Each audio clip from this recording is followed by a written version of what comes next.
All right, today we're talking about Minecraft. We're talking about using the Book and Quill and the camera to create a PDF that students can export from their Chromebooks and turn into an LMS like Google Classroom or Seesaw.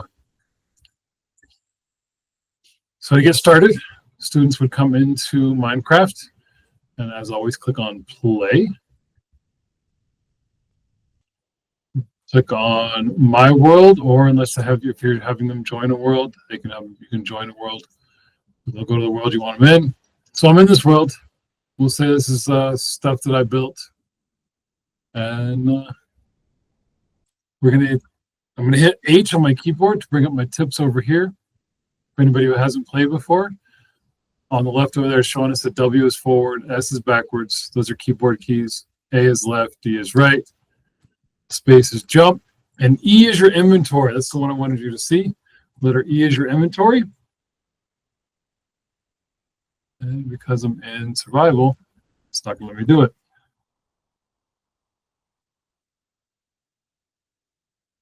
Here we go. This is what I wanted.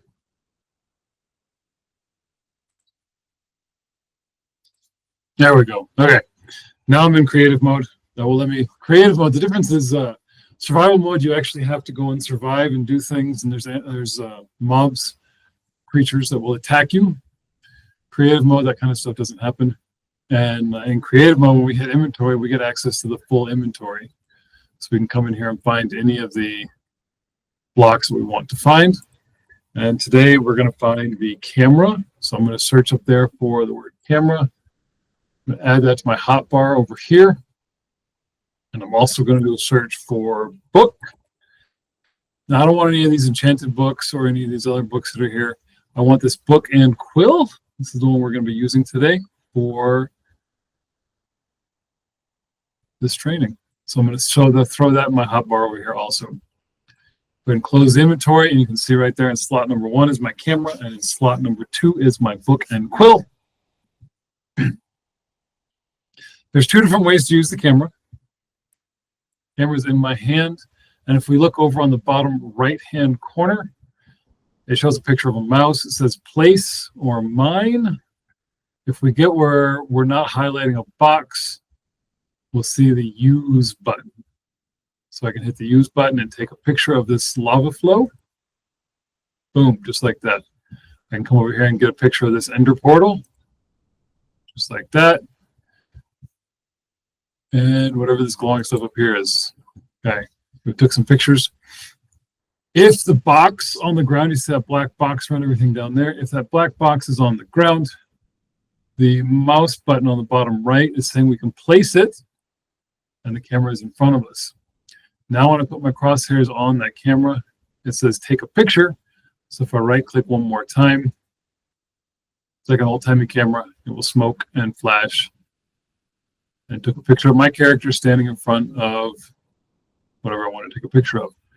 So now I can walk over here and get in front of the lava flow again. Right click to place. Right click to take the picture.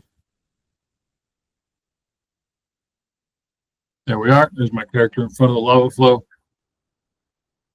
So those are the 2 different ways to use the camera. You can take a regular picture or a selfie.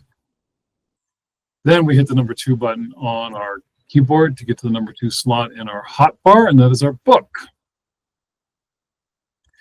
And we can stay here. The bottom right corner now says write. So with the Book and Quill in my hand, I can right click and I get a picture. I get a book. I get a book right here. At the bottom of each page is a pencil. If I click the pencil, I have an option to add a page, or I can add a picture, or I can trash it. So if I click the picture here, these are the pictures I've already taken. I can click a picture, add it to that page. On the page next to it, I click in there, and I can type. Now, as teachers, you're going to want to use some sort of rubric, figure out how much do you want each student to write. You don't want them just to write lava flow and expect them to get full credit on your score. So this is a lava flow know that I built. I wanted a lava flow. And, have them write 3, 4, 5 sentences, whatever that the teacher wants, that you as a teacher want from them. When they're done with these 2 pages, the little button down here at the bottom, we can click on that and we'll get another page. Add another picture. Enter portal. So now on this side we can write, this is an portal. I built this because done. Again, have students write as much as you want them to write. They can keep adding pages here. If they decide they've added too many pages, you can click on the pencil here and the trash can, go back. So we have 4 out of 4 pages. That's all we have. If I close it by accident, I still have it in my hand. I can just right-click again to continue writing. If students want to check and make sure that their writing is making sense, or they want to hear what they've written, this down here in the bottom right corner is the immersive reader. So there we go. You can see it on the page. This is, we can hit play right here and it will play. You won't be able to hear it because it's in my headphones, but it will play the book to them. Back button right there to go back. There we go. You can also click into the picture and add the caption on the picture. There's that.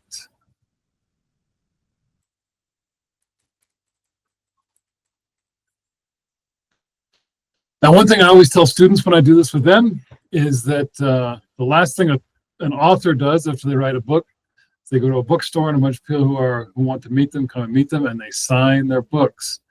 So you have to wait till you're done with your book completely, and then you sign it. Once you sign it, there is no more editing of your book. It is done. So the last thing you can do is sign the book. So here we enter the title.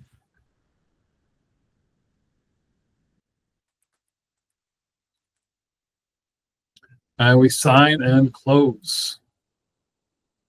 Now you notice that number 2 slot, the book looks a little bit different. It is shimmering. It is now an enchanted book. And we have no indication in the bottom right-hand corner what we can do with it. But when we have this in our hand, if we right-click our mouse, there's our book. We can read the whole book. We can't go to any extra, we can't edit anything anymore. It's been signed. It is done. Nothing else we can do with it. We can, however, come down here to the word export. So after I hit export, this pop-up popped up. And I just need to decide where do I want to save it. I'm going to click up here in downloads. And I'll click save. So this book now has been downloaded to my computer. I could still use the immersive reader if I wanted to. But if I come in here to my file explorer,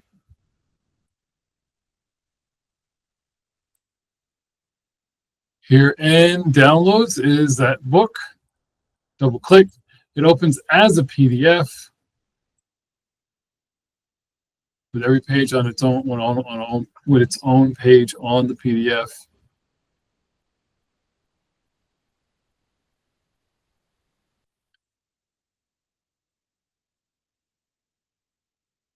This PDF then could be turned in to an assignment on Google Classroom or Seesaw or whatever LMS you are using.